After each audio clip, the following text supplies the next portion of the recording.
पिछले 1.5 महीने में लगभग 64 करोड़ मतदाताओं ने लोकसभा चुनाव में भाग लिया है और अब चुनाव 2024 के नतीजे आ चुके हैं, जिसकी मतगणना 4 जून को हुई थी।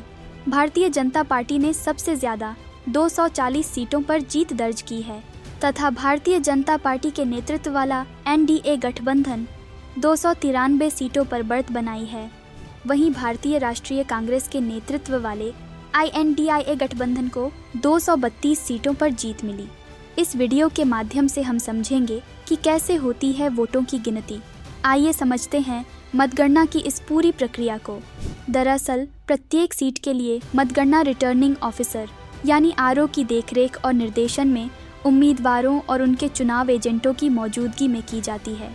RO जो आमतौर पर संबंधित जिले का जिला मजिस्ट्रेट होता है, साथ ही सहायक रिटर्निंग अधिकारियों को भी मतगणना की निगरानी करने का अधिकार दिया गया है। विभिन्न टेबलों पर इलेक्ट्रॉनिक वोटिंग मशीनों यानी EVM में वोटों की वास्तविक गिनती RO द्वारा नियुक्त मतगणना अधिकारियों द्वारा की जाती है, जो डाक मतपत्रों की अनुमानित संख्या और मतगणना टेबलों की संख्या पर आधारित होती है। प्रत्येक काउंटिंग टेबल पर एक काउंटिंग सुपरवाइज़र होता है, जो आमतौर पर राजपत्रित अधिकारी या समकक्ष होता है। एक काउंटिंग सहायक, ग्रुप D कर्मचारियों में से काउंटिंग स्टाफ और एक माइक्रो ऑब्जर्वर होता है। माइक्रो ऑब्जर्वर अपनी टेबल पर काउंटिंग प्रक्रिया की निष्पक्षता के लिए जिम्मेदार होता है। कौन जा सकता है मतगणना हॉल के अंदर? मतगणना पर्यवेक्षक, मतगणना सहायक, माइक्रो पर्यवेक्षक, चुनाव आयोग द्वारा अधिकृत व्यक्ति और पर्यवेक्षक, चुनाव ड्यूटी पर तैनात लोक सेवक तथा उम्मीदवार, चुनाव एजेंट और मतगणना एजेंट को मतगणना हॉल में प्रवेश की अनुमति है। कब और कहां होती है वोटों की गिनती? चुनाव संचालन नियम 1961 के नियम 51 में कहा गया है कि रिटर्निंग अधिकारी मतदान के लिए निर्धारित तिथि या पहली तिथि से कम 1 सप्ताह पहले वह स्थान नियुक्त करेगा जहां मतों की गिनती की जाएगी और वह तिथि और समय जब मतगणना शुरू होगी। गिनती कैसे शुरू होती है और आगे कैसे बढ़ती है? अपितु 2 प्रकार के मतों की गणना की जाती है, EVM मत और डाक मतपत्रों के माध्यम से डाले गए मत, जिनका उपयोग वरिष्ठ नागरिकों, शारीरिक रूप से विकलांग व्यक्तियों, सेवा मतदाताओं आदि के लिए किया जाता है। डाक मतपत्रों की गणना EVM मतों से अलग की जाती है। वोटों की गिनती डाक मतपत्रों की गिनती से शुरू होती है।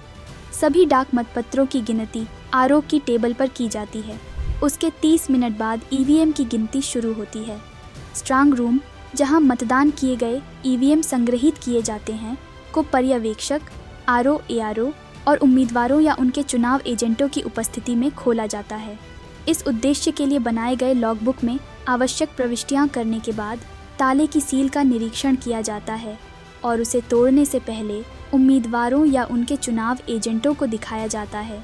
पूरी प्रक्रिया की वीडियोग्राफी की जाती है, जिसमें तारीख और समय की मुहरें भी होती हैं। EVM की गिनती पंक्तियों में व्यवस्थित टेबलों पर की जाती है और उन्हें क्रमवार क्रमांकित किया जाता है। प्रत्येक काउंटिंग टेबल के चारों ओर बैरिकेड या तार की जाली लगाई जाती है, ताकि यह सुनिश्चित किया जा सके कि EVM काउंटिंग एजेंटों के लिए शारीरिक रूप से सुलभ न हो। प्रत्येक मतगणना टेबल पर एक समय में एक मतदान केंद्र पर डाले गए मतों को संबोधित किया जाता है। प्रत्येक मतदान केंद्र पर इस्तेमाल की जाने वाली EVM की कंट्रोल यूनिट ही उस केंद्र के मतदान परिणाम निर्धारित करने के लिए आवश्यक होती है। बैलेट यूनिट को सुरक्षित स्ट्रांग रूम में रखा जाता है। कंट्रोल यूनिट के साथ साथ उस मतदान केंद्र के लिए फॉर्म 17C में दर्ज वोटों का लेखा जोखा भी मतगणना टेबल को दिया जाता है। साथ ही पेपर सील का निरीक्षण करने के बाद मतगणना अधिकारी कंट्रोल यूनिट को सक्रिय करता है और परिणाम बटन दबाता है और मतदान केंद्र पर प्रत्येक उम्मीदवार और नोटा के लिए कुल वोटों की संख्या डिस्प्ले पैनल पर दिखाई देती है। मतगणना पर्यवेक्षक फॉर्म 17C में प्रत्येक उम्मीदवार के लिए प्रदर्शित परिणामों को रिकॉर्ड करता है। यदि आवश्यक हो तो परिणाम बटन को फिर से दबाया जा सकता है, ताकि उम्मीदवार और उनके एजेंट परिणाम नोट कर सकें। फिर कंट्रोल यूनिट को बंद कर दिया जाता है। चुनाव परिणाम कैसे घोषित किए जाते हैं? किसी विशेष दौर के लिए सभी EVM की गणना हो जाने के बाद तथा चुनाव आयोग पर्यवेक्षक द्वारा यादृच्छिक रूप से चयनित 2 EVM की समानांतर गणना करने के बाद उस दौर के लिए सारणीकरण किया जाता है। आरओ उस दौर की मतगणना के परिणाम की घोषणा करता है और संबंधित रिकॉर्ड पर हस्ताक्षर करता है। इसके बाद आरओ एरो मौखिक रूप से अगले दौर के लिए ईवीएम को स्ट्रांग रूम से मतगणना हॉल में लाने के लिए अधिकृत करता है।